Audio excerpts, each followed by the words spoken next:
from the attack to lay out their demands. They're calling the attacks the Blacklist. The Blacklist. The Blacklist. Hello there, Seraphim17 once again. This is my Splinter Cell Blacklist Perfectionist difficulty walkthrough. This is mission 3, entitled American Consumption. Once again, we're in the customization screen. I am buying everything that gives me a stealth advantage, because that's what I'm going to be spending my money on. I recommend you do the same. I've also mentioned in previous videos, if you're low on cash and you want the best advantage you can, play a couple of co-op missions or do some multiplayer. Even replay some of the missions you've already beat, because what it will do is it will all add to your cash and it will enable you to buy things much earlier than you would normally be able to. You're not going to see any instances of me doing this because I'm just going to be progressing through the game. But at one point I do get, I think, 100,000 credits more than I should have, and I wait to spend those because I was trying out the multiplayer to see what the levels were like, see how it handled and things. And one thing I found really funny is the merc side of Spies vs. Mercs. The guns look, iron sights, guns themselves, visuals, they all look better than Payday 2. Like, some of the iron sights on Payday 2 look fucking horrible. They look almost unusable. And this is a game where, I mean, Ubisoft have only done Rainbow Six series that have had first-person shooting, so they don't exactly have all that much experience in first-person shooting. They've made one game, essentially, and then rehashed version of the same game, which was the second one. And they've still made more aesthetically pleasing iron sights than Payday 2, which is just criminal. But this mission is kind of hard, because the shadows are very loose and sparse, and there's a lot of guys in this room, and at this moment of the game you're only on mission 3, so you still don't really know how to play the game, you know, at optimum performance. And if you start on Perfectionist, you're going to get your ass handed to you on this bit quite a lot, just because of the way the game works, and because the AI is so progressive and different every time you see it. So this bit here, two guys are about to have a conversation, and just then I nearly got seen. Just then I nearly got seen as well. Both of those instances, if that AI is even slightly divergent to what was happening on my game, you can get spotted. It's one of those moments where it can depend on luck, but I recommend an aggressive strategy to get through this first room, because if done correctly, as you just saw, it's effortless. The only problem is, there's no checkpoint until you've got into the next area, which is really harsh on the player, I feel. Why is there no checkpoint in this room, or when you get onto this corridor? Because you've just navigated that huge expanse, only to come to this section, which has a lot of dudes guarding the door you need to go through. And as it stands, I haven't found a cheeky vent that gets you past this corridor, so to my knowledge right now, you have to go this way. And it's not easy. I use this pipe to remain incognito. I shoot out the lights that are at the front of the doors that we're going to be going in, so nobody can get me from the other side. And, you know, I have to take my time. It's not a quick process getting through these doors. But that up there, I was thinking, well, there's a vent. If there's a vent, there must be a sneaky way of getting through the next room. That is a vent that probably leads from the room we've just been in to get to here. So it's no use to me right now. But as it stands, there's two guards that patrol this corridor, and the door we need to go through, adjacent to it at the doorway, is two more guards that patrol. One of them that's kind of stationary looking away, and another one that comes back and forth. So it's one of those patient moments where you've really got to take your time and pick your opportunity. And be careful on this pipe, because you are safe, but every so often the sporadic movement of the enemy's torches will pick you up. And it's pretty nerve-wracking. It really is, because you know the checkpoint's a piece of shit, so you're hoping to not get spotted. And if you don't care about the rankings and you just want to get through this no kills, knock people out. Even if you care about the ranking, I would recommend that if you're knocking out more than 2 to 3 people, you might as well knock out everybody to try and get the best possible modifier. Once again though, it's all personal preference. Me myself, if I had more time to get this guide up, if I wasn't, you know, putting such a time restraint on myself to get it up quick and hopefully make it a successful walkthrough, I would have done every single area without subduing anyone. Or I would have tried my damnedest to do that, because I just think it's a much cleaner approach and a much more fun, you know, video, because that way everything is spot on, everything is useful. But as it stands, there are a couple of areas where actually, there's a couple of moments of this game where you have to take people out, so those parts would have to be the exception. And that's my only criticism, I believe, of the campaign. You know, aside from slight mechanical issues I have with the game, which is just because I'm extremely fussy when it comes to certain features. But aside from, you know, little mechanical tricks, little, you know, groans and irks, those mandatory action set pieces are the only part of the game that I think is slightly lacking. And I mean the one where you have to take down a bunch of guys to help some firemen. I don't mean the ones where you're dragging an important person through a level, because those bits can be stealthed and they are quite fun. But we've been in this corridor now for a couple of minutes. As you can see, this door is so guarded. It's evil. It's really evil. There's barely an opportunity to do this, but wait for him to turn around, make sure nobody's looking at us through the doorway behind us, get through here, and shut the door. As soon as you move down these steps, you'll get a checkpoint. There's the checkpoint, and look at that. 10 times hostiles undisturbed, 3,350 points. That is a successful room. So now that we're through the vent, we're going to be dropping into this locker room. There's this one guy here. You're going to hear this conversation quite a lot because this checkpoint is another tricky one. It's slightly longer than I would have liked, and it's 2 rooms which are very easy to make mistakes in. So this first one, I wait for this conversation to end, and the guy that you can see is going to stand where the other guy is. He's going to look directly at the vent we want to go through, and as soon as you see his arrow on the map start to turn away from the vent looking our way, you want to move and hit the vent. What this is going to do is he's not going to see you, he's going to go to his patrol, his little pattern, we're going to be in that vent, and then we're going to go all the way around the side of this building, and we're going to wait, because there's another dude patrolling at the other side of the vent, and if he sees you, you've got to listen to that entire conversation again, and it's a pain in the ass. But this game is quite dark, guys, so I do recommend watching it in the big screen on YouTube if you can, to make it a little bit easier. Oh wow, that was useful. Guy in that room was in the other room, wasn't even looking my way, so I completely skipped him. Be careful on here, because this dude has a tendency to turn around. You want to be as far past him as you can, in cover, before that he turns around. But keep moving around the outskirts of the room. Watch this here, because you are illuminated as you do this next cross. We're walking from this patch of shadows to the one directly across from me. You'll notice there's also a pipe to my side, which I could try, but the path I've got through this room utilises this one you're seeing right now. I'm going to move all the way around to the far side. I'm going to shoot out the light that's flanking the hole we're going to be dropping down. But there's a guy talking. There's a guy who's playing hero. Oh, somebody kind of saw me then, but kind of didn't. Get back in cover as soon as you see that indicator.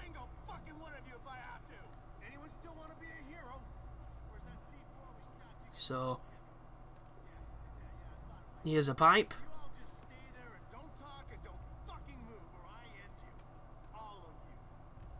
What am I doing? What is he doing? So I climbed the pipe then to see where it went, just to see if it gave me anything. Took that guy down because his path led him directly to me, which is really unfortunate. But you'll notice now we've got a clear run to go straight down here, straight onto the ladder, straight down to the checkpoint. So 8 hostiles, we got the ghost bonus. And I'm going to climb up here, jump straight up to the pipe, and this bit made me really, really angry when I was first playing, because this pipe takes you all the way past this first room and into the perfect alley to get you onto the next part of the game, but Sam will not drop from it. He just doesn't let you press B, so it looks like the perfect opportunity to skip a full room of dudes, and he can't do it. So instead, you've got to run the risk of dropping onto the balcony and then jumping over the wall, or doing it a different way. And I just couldn't get my brain around not letting him drop from the pipe, and don't get me wrong, it's a high fall, it would make a lot of noise, and he might even hurt himself, but give us the damn option to do it, you know what I mean? Like, it's such a strange thing for them to restrict, and it made this more annoying than it needs to be. And I'm going to cock this part up right here, guys, so I'm going to warn you in advance. That guy there, I'm going to hit with a stun gun. Like that. The guy on the other side's going to notice. See that? He fell down, guy noticed. What this is going to do is it's going to make them suspicious because A, they're going to find a body, and B, that guy's now alerted. And what I've done right there is I have lost my bonus. Completely lost my ghost bonus, and regardless of how good I do the rest of the level or the rest of this section, I will not get the bonus I need, and thus I'll have essentially fucked up the run. So I shot the other guy, which got me a stealth bonus. I don't know if that salvaged it. We'll just have to see, but to my knowledge, I think I make a mistake here. So there's a guy to your left, he's a heavy with a shotgun. But you'll notice I was able to just run past it, well, walk past it, and then as soon as I was at a decent distance, I ran. So, apparently, tranking both those guys salvaged that rank just then, folks. So, my bad. That wasn't too bad at all. I got a nice 1,450 points. And we're on to the next bit. So, this room here is going to introduce you to the notion of drones, which are a strange thing in the game, because I don't really understand them all that much. It's essentially a little robot that reminds me of Perfect Dark, because there was a level on that where you had to follow these buggers around to get through doors. And what he does is, he will spot you at any distance if you're in front of it, so stay away from them, and then they come up to you and blow up. The people who use them are these guys, like, I don't even understand. They remind me of the dudes in Metal Gear Solid 2 that listen to the Walkman because they're super distracted. Look, he's there. Do you see the red glow? He's knelt down looking at a machine that's guiding the drone. Every so often he does like a furtive glance left and right, and then he looks back to his little Game Boy. So what you do with him is you wait for him to do his glance, and then when he looks back down at the thing he's holding, you're able to move without him seeing you because he's distracted. If you move when he's doing the glance, he'll fuck you up and he'll be spotted. So I missed an opportunity just then to go, but watch for it. It's kind of hard to see. And you'll notice as well, his arrow doesn't move when he's glancing. It's just a character animation, so I'm waiting now for him to do it. Come on, dude, do it. There it is. And he looks back down. So now we can move without him seeing us, and we can get past that section. So at the top of these stairs, there's one more guy, and he annoys the tits off me because he doesn't do anything. He's just there to mess up your bonus. Good work, Charlie. And it depends where he is, depending on how fast you did that room. So right now, he's either going to be on the left side of the doorway or on the right, and he does patrol. So you'll notice I'm being a little tentative as I move up here because I know he's going to be there. So there he is, and if he sees you now, your checkpoint's before that room we just did, so it's another one where I kind of wish the checkpoint was as we just climbed up the ladder. And anyone who's played this level will know that I've just missed a collectible as well, one of the pieces of info. It was intentional. Like, climbing up that ladder, you have to climb back down, and I wanted this to be as quick as possible. So there's my bonus for dodging the dudes, and this next area, if you're quick, can be stealthed really well. And this is one of the nicer paths that I stumbled upon. So be careful here because you don't know if the guard's going to come from the right hand side or if he's already done his path. On this initial run, he'd already vanished, so I assumed he was moving to talk to the other dude. So if you come over here, climb up this bit, you can now just creep walk past these two guys directly over to the yellow pipe, climb up onto the roof. It's so helpful, and I'm so glad I found it. Because the other ways to get into this building are a pain in the arse, and this is just so much quicker, so it makes the guide that much more useful. This leads to a vent, the vent then leads inside. And I'm going to have to take a sip even though I'm rationing my water. Because somebody's been drinking my reserve, which is awesome. But anyway, here is the vent that leads into the next area. Quite a lot of vents on this game. I don't remember them being so prevalent in early Splinter Cells, but I'm extremely happy that they work the way they do. So there's his bonus, 1,250 points, 4 hostiles. Do not walk through the middle of the metal detector for obvious reasons. And the next room has 2 guys in it. So this is another one of those rooms where it can either go really well or really badly, depending on how you play it. The path that these guys walk on is another one of those that, because it has, you know, room for flexibility. Sometimes they'll do things you're not expecting. Sometimes they'll linger longer than you think they should. Just be patient and wait for your opening. But I've been playing some of the co-op missions now that I've done the guide, and I've done the Grimm's missions up to the, I think it's the third one. And there's no checkpoints on the entire missions, and if you get spotted, it's a fail state. So I've got to this bit when I'm sneaking into this mill, and I've got to take down 2 of the armoured guys. And obviously, you've got to silently take them down, or get past them without them noticing you, and it's a pain in the ass, because one of them's a target, and I took down everybody in the level except for this one armoured dude, and he ended up hearing me, which is so frustrating, because I was lightly brushing the analog, and he still heard me. But that right there, I threw a sticky noisemaker, if you didn't see what I did, and then I used it as an opportunity to get through the door. So, this sequence here is another example of the checkpoints being, you know, more challenging than they need to be, in my opinion. Because I don't think restricting the player of a checkpoint is difficulty. I think it just makes something frustrating. So on this point, you have to press both buttons on each side of this room, or disable both of these poison devices, and then press this button in a room just off to the left of us now. And you've got to do it all on the same checkpoint. So this is probably the area that you're going to have the most difficulty with. Mainly because you might want to knock down more people than you normally would. But the first one is dead simple. Use the path that I just used, avoid the heavy, and then get back into this little conduit here that's going to lead to the other side of the room. And then the next one is the one that I find to be the trickiest, and that's why I've left it for last. And it's only tricky because there seems to be a lot of guards, and I've played through this level twice, and both times the patterns seem to have been different, so you just need to be really careful and really aware on your radar. So on this corner here, there's a guy that patrols down here, and you can walk past him if you're really careful. I didn't want to risk it this time, so I tranked him. And this is another occasion where if somebody finds a body and you don't take them out, you're going to lose your ghost bonus, and this is probably the easiest one to lose the bonus on. But as you can see, there's a heavy there. I'm going to take him out because it just makes it easier for me. Heavy's down. I jump over the balcony because I'm trying to sabotage the bomb, because this game uses the same button for everything, and you do silly things like that every so often that get you fucked, and it's so aggravating. It really is. But now that I've done that, both bombs are down. I'm going to make my way back the same way I came, and this is where I run into some difficulty, because there's a dude just there, and there's a dude above him, and it's like, what is this? The entire army is on this side of the damn floor. But luckily enough, they do walk the other way. They give me space to jump over this balcony. And for a moment here, I forget where to go. So where we need to go is the other room that we did first.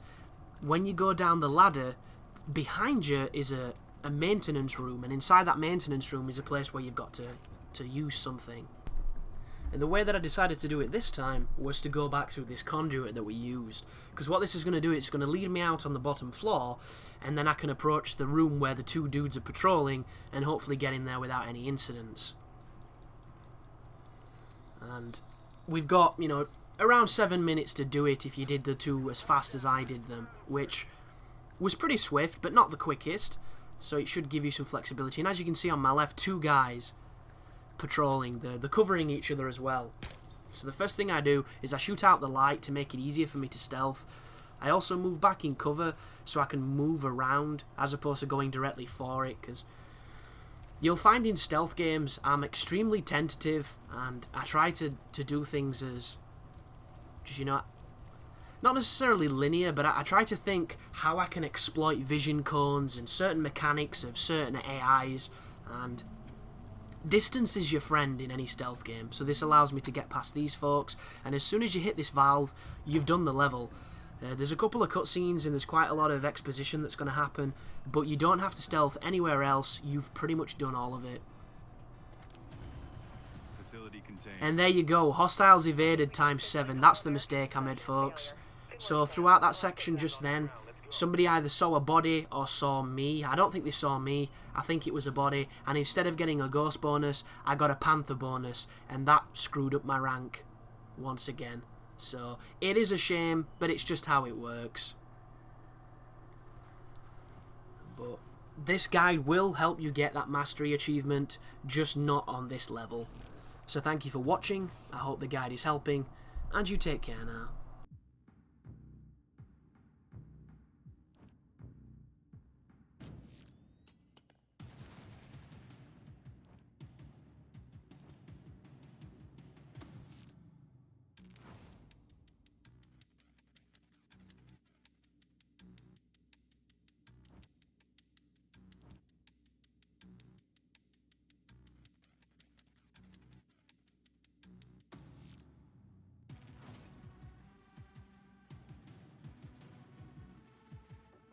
Your account balance has been updated.